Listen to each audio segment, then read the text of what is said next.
Kita pesan nih pada calon presiden siapapun. Oh iya. Iya kan? Itu. Karena nanti 2024 Februari terpilih presiden baru. Harus punya komitmen terhadap Indonesia lebih baik dengan green GDP, dengan indeks kebahagiaan yang ala Butan kalau bisa.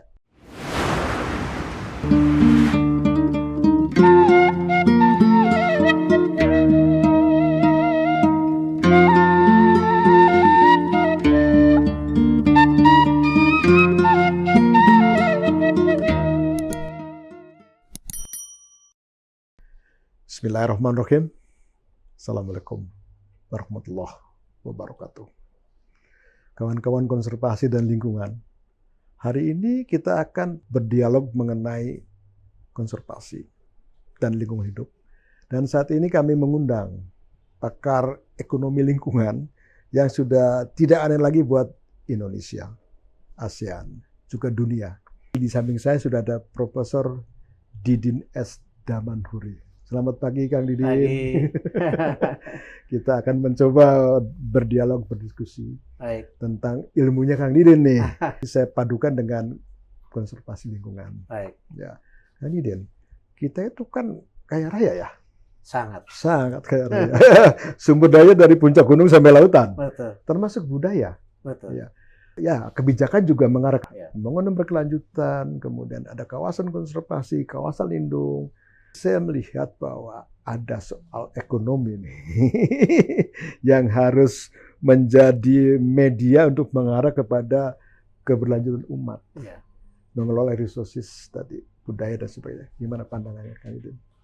Iya, memang dunia kita itu kalau meminjam istilah Van Versen itu kan udah tahap eksploitasi. Ya. Tahap eksploitasi. Ya. Memiliki, kemudian menumbuhkan, mengeksploit, eksploit. Memiliki, menumbuhkan, mengeksploit, mengeksploit. Syukur kalau itu untuk masyarakat banyak. Untuk kemaslahatan masyarakat banyak. Tetapi dalam kenyataannya dunia ini dalam ketidakadilan global. Ada ketidakadilan, tapi global. Skalanya. Ya, ini dengan kehadirannya sejak tahun 70 apa yang perusahaan mancanegara, multinational corporation. Multinational corporations. Ya. Jadi, bukannya menguntungkan itu ya, bukannya? Menguntungkan di satu pihak. Tapi di lain pihak karena memang ini sebuah korporasi global yang memang makes profit maximization. Jadi tujuannya adalah bagaimana memaksimalkan keuntungan. Betul. Jangka pendek itu kalau jangka pendek. Nah, sehingga ketika mereka memerankan sebagai wakil negara maju, ya, kan umumnya negara maju ini, multinational corporation. Betul. Itu kan berkiprah di negara dunia ketiga. Pasti. Karena sumber daya di sana. Sumber daya di sana. Di negara majunya sendiri udah habis. Udah habis. Nggak adil jadi ya. Nggak adil. Jadi mereka kemudian umumnya ini di dalam berbagai riset, terutama katakanlah sejak globalisasi dilansir tahun 90-an, itu ekstraktif. Sumber daya diekstrak habis-habisan. Habis-habisan. Ya, di kita sawit, batu bara, macam-macam. Gitu. Merubah tata ruang. Dan itu di semua negara di dunia ketiga. Semua negara dunia ketiga. Iya. Terutama itu termasuk artinya ujungnya ASEAN countries ya. Iya. Iya, semua. Nah, karena relatif saya agak keliling juga gitu. Iya, Malaysia, Thailand, Myanmar, gitu. Dan khususnya juga Indonesia. Gitu. Jadi mereka itu memang di dalam apa ya? Kan sekarang ini musim indeksasi. Indeksasi maksudnya gimana? Jadi karangan korporasi global ini pun kan mengejar performa. Semua perusahaan multinasional mengejar nomor 1. Itu indeksasi maksud saya. Itu ya. Itu indeksasi ke sana. Iya.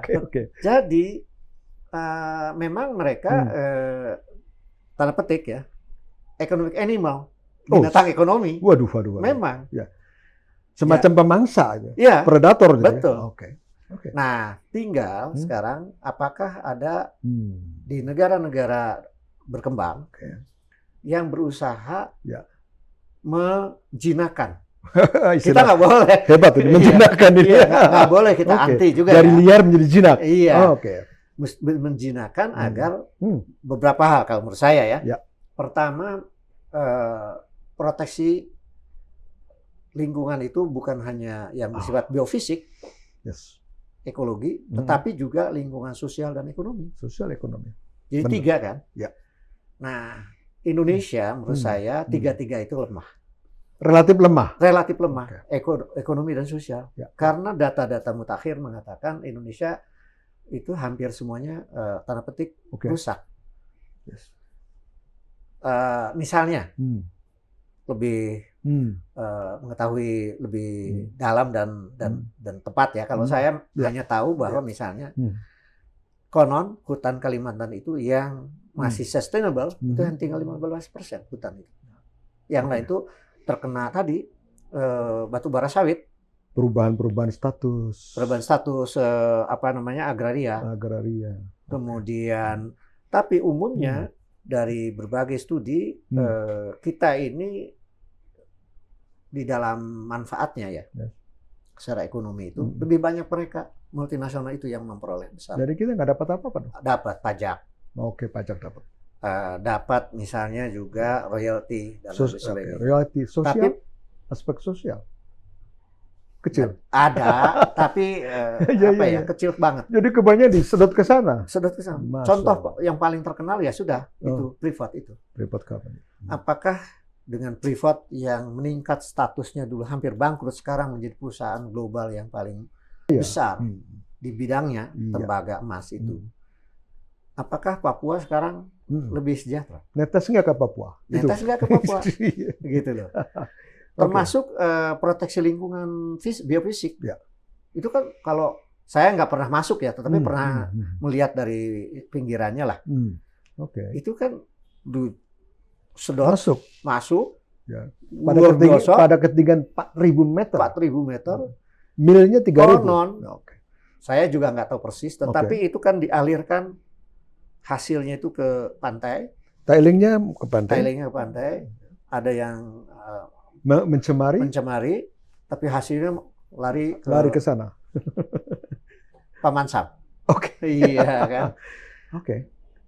Pernah ada yang menghitung secara kasar gitu. Barangkali kita nggak memperoleh 30% tuh. Secara totally. Memang kata orang, ya kami investor. Ya pantas lah kalau kami memperoleh lebih besar. Kami punya teknologi, kami punya expertise. Tapi itu nggak adil menurut saya. Bro, tapi kan ini kan worldwide. Mesti dikontrol. Nah, sama ada. Jadi pasar dunia juga nggak ngontrol ke Freeport? Nggak ada. Maksud saya, multinational corporation itu tidak ada lagi sejak tahun 70 itu transfer teknologi ke negara berkembang. Sudah gitu, operasi mereka di negara-negara dunia ketiga itu tidak ada yang kontrol. Kecuali negara yang bersangkutan. Kita, kalaupun sadar kan gitu. Iya, kalaupun sadar. Tetapi umumnya kalah. Mungkin karena kita minder water his complex. Mungkin kata orang Belanda kan begitu. Jadi kita merasa nggak punya teknologi, merasa bahwa dia adalah berasal dari negara superpower dengan lobby-lobby, dengan regulasi WTO, dengan berbagai regulasi nasional. Kita kalah. Jadi misalnya, makanya saya senang nih, begitu ada SDGs, itu kemenangan negara berkembang itu. Betul. Nah, ini sekarang ada gelombang baru. Jadi sejak Kofi Annan mewariskan yang luar biasa sebagai sekjen PBB, yang tadinya Millennium Development MDGs ya, sekarang SDGs, itu luar biasa. Tinggal keseriusan kita untuk bukan hanya melaksanakan dalam arti pandangan ke dalam, inward looking, bukan menurut saya. Tapi SDGs juga, itu momentum inward looking dan outward looking. Perjuangannya itu. Baik. Baik, ini kawan-kawan semua, ini alhamdulillah kita mengidolakan yang namanya Sustainable Development Goals. Dan itu akan berakhir 2030. Ya. Yang tadinya MDGs. Kita semua bergerak. Tapi tadi Profesor Didin mengatakan bahwa bukan hanya inwards, tapi outward looking. Jadi mestinya bukan hanya kita menyiapkan dalam negeri, Kang, ya. Tapi bagaimana hubungan kita secara makro di dunia internasional. Betul. Kang Didin, ini bagus sekali ini. Jadi artinya kita mengarah kepada fokus kita 2030. 2030. Ya. 6 tahun lagi nih. Iya. Bisa kecapai enggak? Kalau secara perhitungan holistik gitu ya. Iya. Agak sulit gitu. Agak sulit. Agak sulit mencapai itu. Mencapai target-target itu. Target-target itu. Kemiskinan. Diturunkan ini sekian ketimpangan persen. Sekian persen. Kerusakan ekologi diturunkan. Kemudian yang diterjemahkan di Glasgow menjadi climate change.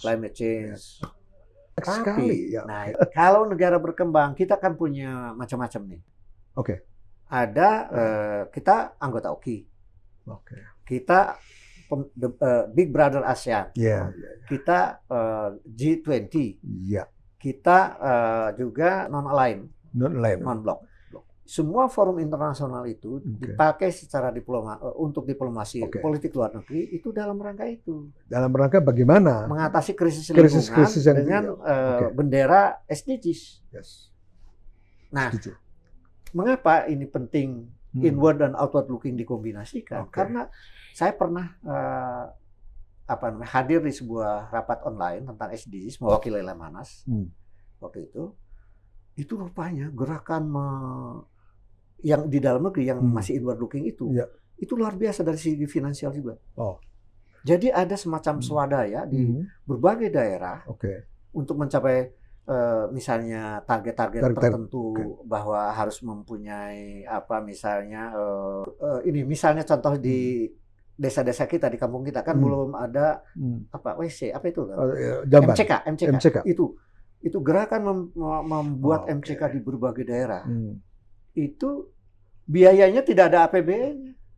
Itu di samping ada dana internasional masuk, dikombinasikan dengan LSM, NGO untuk memobilisasi dana agar tercapai. Itu contoh kecil. Jadi itu? Ya berjalan. Saya dengar berjalan. Bayangkan kalau kan 17 program itu kan diterjemahkan ke sub-sub program. Itu kalau gerakan nasional, bagaimana dana internasional kita mobilisasi dan dana swadaya masyarakat. Apalagi kalau sudah mulai masuk kaum beragama, para tokoh-tokoh agama menafsirkan secara teologis. Bagaimana teologi lingkungan itu? Akan mempercepat. Dan saya dengar sekarang pesantren kiai sudah masuk. Sudah masuk. Nah, ini kemudian kekuatan nasional ini kemudian dibawa lagi ke forum ASEAN misalnya. Pasti mereka sudah bergerak juga. Tapi kalau kita accelerate di tingkat ASEAN, kita memimpin di bidang. Kita lead semuanya itu di depan. Belum di G20 untuk meningkatkan bargaining position juga kita. Bahwa Amerika itu yang paling tidak yang double standar gitu loh. Mereka menuntut supaya hutan kita diproteksi. Tapi mereka baik yang yang di Jepang itu tidak dipenuhi itu. Kyoto Protocol, Paris Agreement, mereka tidak mau penuhi. Kita desak mereka sebagai diplomasi yang lebih memenangkan gitu. Jadi akhirnya nih kawan-kawan, ada potensi-potensi hubungan internasional, termasuk berbagai yang namanya COP, Conference of the Parties, masing-masing bidang. Iklim, ekonomi, pertambangan dan sebagainya. Kita ada kemampuan lah, banyak orang pinter. Di samping saya sih orang pinter nih. Jadi, tapi ini adalah bagaimana menginisiatif ya Pak Didin. Sehingga dia orang-orang pinter tuh menjadi bagaimana ujungnya negosiasi kan? Negosiasi. Mana? Ceritanya tuh bernegosiasi tadi. Karena kita ingat Bung Karno ya, yang dia speaker Asia Afrika tahun 55 itu. Kemudian ditambah Pak Harto memimpin non-blok, Pak Habibie dengan kemampuan, kepandaiannya, ilmunya yang diakui secara internasional. Kita kemudian menjadi gerakan kolektif sekarang. Luar biasa kalau berbagai keahlian itu. Keahlian ada semua. Itu kemudian dirumus masing-masing bekerja di tingkat grassroots, di tingkat lapangan saja yang seperti tadi cerita Prof. Hadi Ali Kodra tentang Gunung Ciremai, kemudian yang di Rinjani, kemudian yang Sumatera Barat itu sudah bergerak. Saya baru mau bergerak karena diajak nih. Oh iya, harus. Bidang ekonomi ya. Tapi bidang-bidang lain itu di IPB banyak banget, di UI, di semua perguruan tinggi. Ini menjadi gerakan nasional agar SDGs ini diakselerasi untuk tingkat nasional, tapi hasilnya kemudian dikapitalisasi di tingkat ASEAN, di tingkat G20. Apalagi tulisan Modi itu di Kompas itu dia bilang ini terasa baru nih. Jadi menurut Prof. Didin, bahwasanya SDGs ini merupakan pintu yang luar biasa. Luar biasa. Cuman kita bisa nggak masuk dalam pintu itu? Nah, itu. Ini permasalahan besar nih. Betul. Akhirnya, Prof, kita mengenal yang namanya three dimensions, triple helix, yaitu di sana ada university, gudangnya ilmu, gudangnya orang pinter. Kemudian ada kaum industri filantropi yang punya duit. Yang ketiga adalah ada suatu kebijakan, government. Tiga dimensi ini menurut Kang Didin gimana nih? Belum optimal, belum maksimal. Saya sudah saksikan di Bappenas bagaimana lintas kementerian berunding, ada wakil dari PBB, wakil dari macam-macam lembaga internasional, mengevaluasi waktu itu, kemudian bagaimana membiayai supaya terpenuhi itu. Saya lihat luar biasa. Tapi kemudian tidak menjadi, kan harusnya itu ada di istana. Harusnya. Setelah itu ya. Harusnya. Nanti istana yang memimpin. Semua kementerian, semua lembaga non kementerian, kemudian daerah-daerah, masing-masing daerah memimpin. Papua mengevaluasi dampak privat misalnya gitu. Kemudian secara empiris kuat gitu. Seberapa jauh sebenarnya manfaatnya dan seberapa jauh kerusakannya, seberapa jauh depletionnya. Lalu kemudian boleh kita bersuara dong bahwa selama sekian puluh tahun ternyata manfaat yang ke ini hanya berapa persen yang ke lokal gitu loh. Kita cuma dampak. Dan semua bidang. Keberadaan multinasional di Indonesia ini kayak apa? Secara keseluruhan, kerusakan lingkungan secara makro agregat seperti apa? Natural depletion ya, natural resource depletion. Lingkungan, itu berapa persen? Nanti menuju pada satu perjuangan yang disebut dengan GDP hijau. GDP hijau. Itu maksudnya gimana? Green GDP. Jadi nanti ada perhitungan baru bahwa sekarang ini terlalu ekonomi. Hitungan-hitungannya itu. Ekonomi. Kita kan sekarang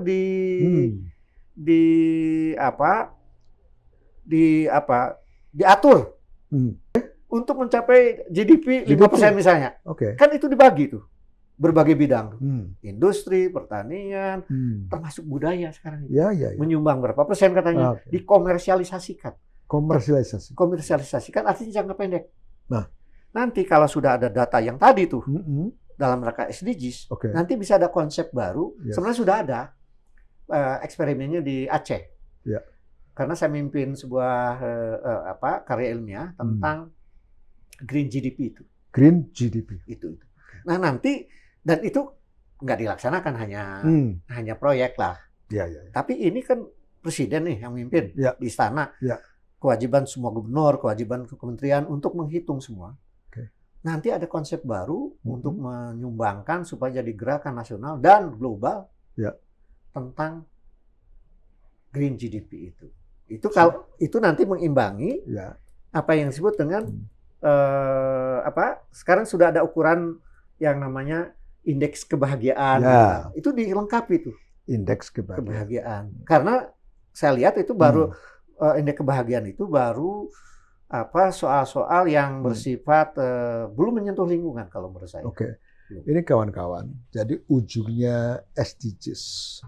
Maka putar otak lagi nih, ahli-ahli ekonomi, ahli-ahli lingkungan. Maka sekarang ada yang disebut dengan indeks kebahagiaan. Tadi disebut ya. Bukan lagi indeks kemakmuran. Kita masih nomor jauh tuh. Jadi tadi Prof Dini menyampaikan bahwa saya juga menyaksikan Prof ya, negara yang sudah menyentuh indeks kebahagiaan. Betul. Ada kriteria sosial, ekonomi, ekologi. Ya. Itu jatuhnya ke Costa Rica loh, Amerika Latin. Sebenarnya ada 2 ukuran loh sekarang. Ya, satu lagi. Yang juaranya itu, yang satu itu Finlandia. Tapi yang murni diajukan oleh Buton, itu yang lebih luar biasa. Karena yang Finlandia itu masih salah satu ukurannya adalah GDP per kapita. Yang masih terlalu ekonomi itu. Iya. Cuman yang dilengkapi lah oleh berbagai hal yang misalnya proteksi lingkungan masuk sudah di dalam indeks kebahagiaan yang Finlandia. Tapi yang Butan itu lebih ini lagi. Itu hebat ya Butan. Yang saya baca bahwa Butan itu kalau pakai ukuran yang dia usulkan nomor 1. Makanya betul. Karena saya selalu dikirimi buku indeks kebahagiaan, Prof. Iya. Yang terakhir itu tahun 2021 saya dikirim. Lagi saya nunggu 2002, lagi diproses kerja. Iya. Jadi ini saya pikir Butan masuk tuh, betul tuh. Nah, Pak Anu barangkali bisa melihat bagaimana Butan, negara Butan itu kan. Karena dia mengarah kepada ekonominya, kalau saya baca-baca, saya belum pernah ke sana sih. Betul. Itu dari ekowisata. Memang. Ekoturisme. Betul. Lalu kekuatan hukum agama kuat sekali. Iya. Ya kan dia sangat strict dengan pohon harus aman, iya. orang harus membuang sampah sebenarnya, sehingga berkembanglah ekonomi. Buddhism berkembang sekali. Buddhism betul. Jadi mereka membuang sampah sebenarnya, orang takut hukum karma. Betul. Jadi saya setuju sekali bahwa akhirnya ya memang yang tadi yang ukuran kebahagiaan itu kan ujungnya kan sosial, ekonomi, ekologi. Tetapi ini sudah dimerdekakan setiap pertemuan internasional mengenai indeks kebahagiaan. Betul. Bukan indeks kemakmuran kan? Betul. Itu hanya bagian. Itu kan syarat keharusan aja. Kemakmuran material itu. Tapi untuk apa? Untuk apa? Manusianya kayak apa? Iya, cukup pangan nggak? Cukup energi nggak? Sehat nggak? Sehat nggak? Iya. Lingkungannya menyenangkan nggak? Butan dapat. Nah, kalau Butan itu memang bukan GDP per kapita. Kalau Finlandia GDP pasti kalah hutannya sendiri. Betul, setuju sekali. Karena GDP yang hebat belum tentu hutannya bagus. Belum GDP per kapita itu tidak menghitung tadi kerusakan. Jadi natural resource depletion itu. Sudah sekian lama membangun 70 sampai 2003. Sebenarnya sudah berapa persen tuh hutan hilang. Kemudian laut sudah tidak ekonomis lagi tuh pantai utara Jawa kita.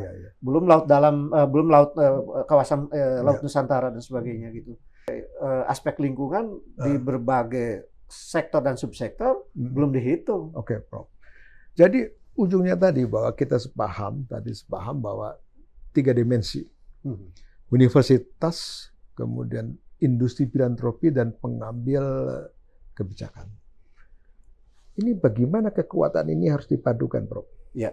Menurut hukum ekonomi berkelanjutan. Iya, memang ini tentu salah satu sekarang pertemuan kita ini pemicu lah. Jadi nanti pertemuan yang sifatnya triple helix itu harus digalakan ya. Nah, dan kita pesan nih pada calon presiden siapapun. Oh iya. Iya kan? Itu. Karena nanti 2024 Februari terpilih presiden baru. Harus punya komitmen terhadap Indonesia lebih baik dengan green GDP, dengan indeks kebahagiaan yang ala Butan kalau bisa. Insya Allah. Tapi kan kita sedang menuju ke sana. Sebagai negara berkembang, itu sudah working together kan gitu kan, dipicu oleh G20 conference. Australia, India, kita ASEAN sudah menjadi Iya, kekuatan Partner lah. Iyalah, partnernya. Partner. Bahwa kita harus yang kaya dengan biodiversity ini Iya. dan budaya harus maju di depan. Ya. Nah, saya sedikit mau masuk yang lain nih. Boleh. Jadi kita berbicara tentang sustainable ecologies itu, Yes. kan itu artinya secara sosial, secara ekonomi, secara biofisik, ya kan? Nah, sekarang yang rusak itu kan bukan hanya lingkungan biofisik, lingkungan ekonomi dengan ketimpangan yang luar biasa sekarang ini, di mana orang miskin makin turun daya belinya dan sebagainya, tapi juga banyak kecerdasan sosial, kebajikan sosial yang hilang. Kecerdasan sosial, kebajikan sosial Hilang. Padahal sekarang ini tren barunya adalah saya lihat di Asia ya, terutama dimulai dengan Jepang itu adalah dengan memasukkan ya di dalam frame pembangunan mereka secara holistik itu tradisi dan agama mereka itu yang melestarikan tadi sosial dan ekologi itu menjadi bagian dari industrialisasi mereka. Sehingga sekarang muncul keunggulan-keunggulan di bidang manajemen. Misalnya TQC, Total Quality Control. Itu manajemen Total Quality Control. Ya. Manajemen mutu terpadu. Yang sudah mengungguli MBA Amerika maupun Eropa. Mengapa? Karena itu di dalam manajemen perusahaan mereka yang gede-gede itu, termasuk yang menengah dan lainnya dan sampai UMKM, itu tidak lagi sertifikat sekolah itu sebagai satu-satunya yang untuk berkarir. Justru yang dihargai apa? Pengalaman kerja, senioritas. Di mana senioritas itu antara lain adalah soal wisdom. Nah, sehingga mutu terpadu itu adalah bukan top down karena seorang CEO, bukan. Jadi dia dari bawah muncul. Dari bawah. Sehingga di dalam TQC itu sering disebut Toyotaism juga itu tiap hari bahkan ini workshop nih, tanya nih, ada masalah apa nih? Jadi bottom up itu muncul. Dan tiap mingguan diangkat ke ini. Ada masalah apa nih? Langsung jadi kebijakan. Dari tiap bulan tuh ada kebijakan CEO untuk memperbaiki. Jadi continuous improvement. Yes. Continuous improvement. Karena ada filosofi Shintoism. Agama. Agama tadi. Jadi bahwa bekerja itu seperti keluarga. Ini tepat sekali nih. Bobby bagaimana membangun bekerja dalam sistem keluarga. Ini yang kita rekam. Dan itu tadi disinggung oleh Profesor Didion, ada TQM, Total Quality Management. Kan kita ya betul. Tadi dengan Shintoism tadi yang di Jepang. Mungkin Indonesia apa kan gitu kan? Apa? Ada sebenarnya. Masa harus ada. Saya cerita. Harus ada ya. Oke. Sedikit di Jepang itu. Salah satu keunggulan mengapa MBA kalah itu adalah di Jepang itu free entry and exit paling rendah. Jadi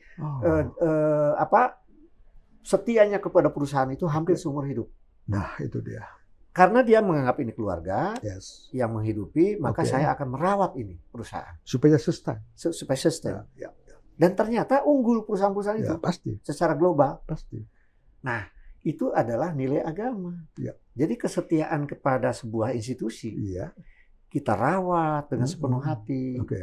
Bukan hanya sekedar kontrak ekonomi, gitu, tapi kontrak keseluruhan batin. Kan itu nilai agama. Nilai agama gitu.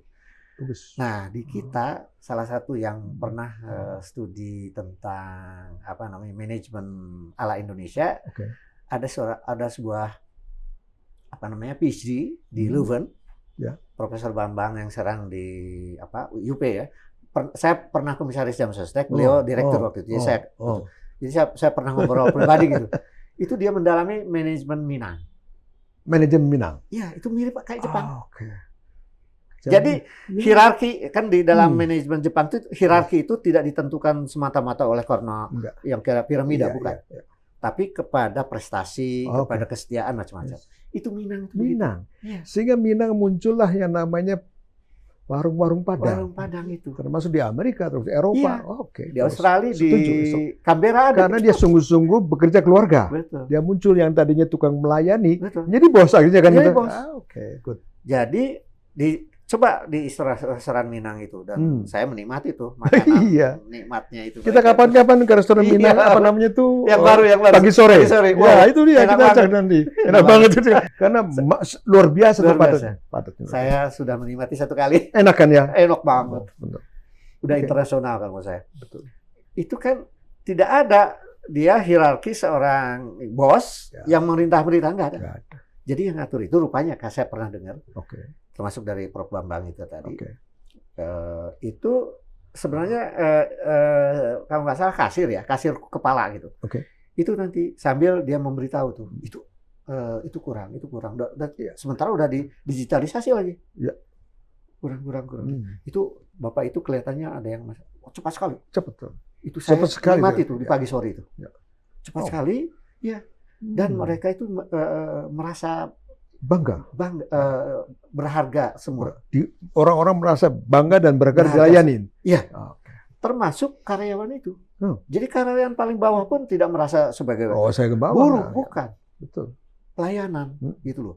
Nah, itu di Minang itu sudah terbentuk tuh. Itu basisnya kan budaya Minang. Iya. Gitu, local wisdom. Nah, jadi saya punya tesis besar kan kemarin yang sudah saya launching, Nusantaranomic namanya. Nusantaranomic. Iya. Jadi agregasi dari lokal ekonomi supaya Indonesia ini nanti secara nasional pun mempunyai itu basisnya adalah local wisdom dalam berekonomi itu. Bukan semata-mata sekedar cari buat perut saja gitu kan, tapi untuk keseluruhan. Gitu loh. Jadi artinya tadi intinya menumbuhkan bukan hanya dari atas ke bawah, tapi grassroots itu ditumbuh. Bahkan istilahnya itu jadi kan mereka juga mempelopori itu. Misalnya di ruangan ruangan perusahaan itu nggak boleh ada sekat-sekat misalnya. Jadi ada itu pun sampai kepada struktur arsiteknya. Jadi itu sangat komprehensif integratif. Dan itu karena dari bawah itu berkembang tuh kan udah sejak tahun 70 ya Jepang tuh mulai modern itu kan. Itu terus berkembang tuh. Jadi saya kebetulan cukup sering 5 kali lebih lah ke sana gitu. Saya perhatiin gitu ya perusahaan-perusahaan mereka atau kementerian-kementerian mereka, dan itu memang dilandasi oleh local wisdom itu, local genius itu. Nah, mengapa kita Indonesia tidak referensinya ke Asia ke Jepang atau ke Padang? Ke Padang kan sudah tinggal diekstrak atau ke Padang tinggal diekstrak, kemudian diperkaya mungkin yang Madura, yang Bugis, yang apa dan sebagainya. Sunda. Nah, sehingga nanti ada saling memperkaya. Cirebon, Majalengka. Tahu gejrot. Kita berpikir bagus nih. Itulah economic growth gitunya. Sehingga akan menuju kepada mengisi SDGs tadi kan. Terbangun kan kapasitas kita terbangun. Karena misalnya di dalam tradisi di semua suku lah, agama Sunda ini yang asalnya dari agama itu kan kita tidak rela tuh kalau saudara kita pasti di PHK kalau didiamkan kan. Itu kita menjadi panggilannya itu bukan sekedar transaksi ekonomi kan, tapi kemudian panggilan kesamaan untuk sama-sama menikmati kehidupan yang satu udah maju, yang satu enggak, gitu kan begitu. Jadi dalam data begini, krisis kita pun krisis besar itu 98 2008 walaupun tidak terlalu eksplisit, dan kemudian pandemi.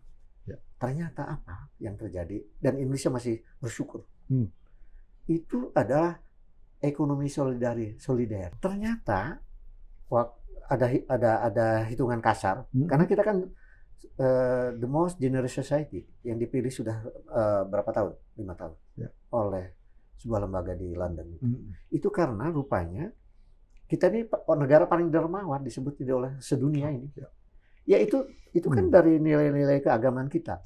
Agama apapun lah. Persis. Menolong. Itu juga dia ada survei juga tentang itu, bahwa bagaimana ketika ada pandemi di Indonesia itu jangan-jangan lebih dari APBN jumlah uang yang dikeluarkan itu. Betul. Jangan-jangan. RT RW bergerak semua. Bergerak, dan antar daerah juga ada. Antar kampung, antar apa gitu.